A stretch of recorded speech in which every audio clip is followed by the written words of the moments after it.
stress and how you process that stress in your life. So it wasn't like they could say, oh yeah, you picked up this germ here. They did say something about H. pylori, I remember, but still they weren't quite sure if that was the cause. And and I was going through a lot of stress in my home life. So I had eliminated a lot of that stress. I had separated from my husband and staying by myself. So I really did not, from that standpoint, I was doing well, and I just did not want to go back to this cycle of being sick and going to the hospital and all this. I was really trying my best, stay away from that, and despite that fact, I was doing yoga in the mornings, and you know, definitely watching my diet, definitely, and identified some. I had a friend who was a natural healer. She'd given me a diet, a supplement plan to follow, the cod liver oil, which I still take to this day, high dosage, not the cod liver oil, fish oil, high dosages, that helped for a while, but it just, things had just gotten, I guess, out of hand. I remember I had gone for a colonoscopy with the gastroenterologist. Now the gastroenterologist, he's my doctor. He's not a surgeon. He was doing everything in his power to keep me away from surgery. Every time I would go to the hospital, they'd want to do surgery. I'd have to kind of battle and say, no, no, no.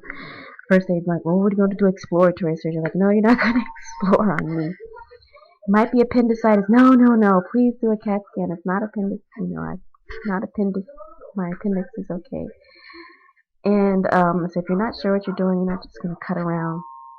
And my doctor agreed. He was trying to control everything with the medication.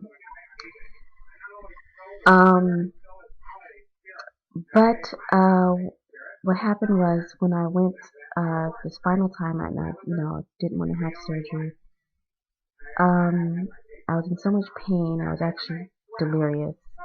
I actually called my sister in Canada. I'm an American, calling her in Canada. She's gonna help us. She called my mom. We called the ambulance because I was just in too much pain, and I did have a complete blockage again. So I went to the hospital. They gave me the painkillers. They gave me the morphine. That makes you feel better. They had to put the thing through my nose. I was kind of familiar with that. I remember this time the nurse came at me with this thing, kind of like jammed.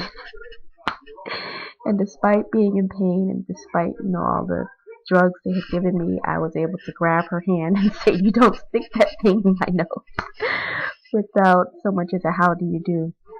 So she changed her bedside manner, and I was able to put the tube down my nose and my stomach again. They pumped out they were in the process of pumping out the water. And it was late. By this time, my mother was the only one left they had admitted me, taken me out of the ER, admitted me to the hospital to watch me and everything. I'd been through this before many times. I was, sedate. The painkillers were doing their job. I was in so much pain before, but I was pretty much okay, ready to go to sleep. My mother was the last person in my hospital room. The doctors had left, and I remember I told her, she said she'd see me in the morning. I said, can you take my pocketbook? I had come to the ER myself in the ambulance, and I had my purse and everything. I said, well, can you take, I don't know, has my money, credit cards and stuff in it. You don't want to leave it around the hospital while I'm sick. Take it for safekeeping. She left the room, said goodnight. She left the room. A few minutes she left, the doctor came in, surgeon, older surgeon, and he said, oh, you're to be at LSCS. I was looking at your chart. I hadn't seen him before. I had spoken to the residents in the ER. He said, I was looking at your chart now, I was ready to go home, but I couldn't sleep. I knew I wouldn't be able to go home because I really don't think you're going to live until the morning if I leave. And he said, your colon has swollen up to the size of a football, and it'll burst. inside of you and it'll kill you. And he said we have to do emergency surgery. That's the only option. And I was just completely floored. I was scared. I was alone. I didn't know what, I had to make this decision split second about surgery in the gut. And there's nobody there. And my mother comes walking back in, and she comes walking back in, and she's like, oh, I went to the elevator or whatever, but I had forgotten your purse. You wanted me to take your purse. That's the only reason she came back. And so, she saw the doctor there, and he explained what he explained to me. And so, we just had to make the decision right there that, I had to go in for emergency surgery, what I had really not wanted to do at all. She called our spiritual advisors. I called my doctor. What could he do with emergency surgery? I had to do it. And I went in not knowing what was going to happen. And I went in and obviously I came out. It was the worst pain in the world. Long story short, that was like the worst pain in the world. However, the surgery was the surgeon explained to me later that, he really didn't, this wasn't something they had planned out, he really didn't know what he was going to find when he went in there, but they cut out a part of my colon that was really bad. And I had seen this before, and like I said, I don't put all of my faith in Western medicine, the cutting and the chemicals and everything, but I had seen this before on a colonoscopy that I had, that, I'm not a trained doctor, but anybody can see it's a good camera that they have, and you're going into your intestines and you see all the normal colored, nice flesh of the intestine, and it got to be this horrible, gross part that was all red and pink and everything and swollen. I was like, oh, okay, well, that's pretty obvious. That shouldn't look like that. That was the part they cut out. And he was able to sew it back together. Another thing, he didn't know if he'd be able to sew it back together. Can you imagine not having your intestines sewn back together? But he was able to sew it back together. And, I just had to recover from that. And, so, getting back to the point about the lemonade diet, that was the last time I had lemonade diet was during that time period.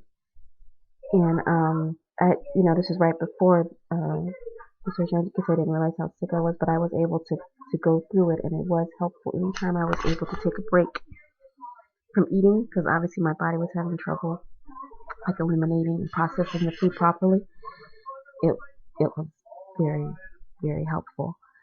So, all praise is due to the Creator, and I'm, should be much stronger now. I think I've got a lot of different kind of stresses in my life, and I probably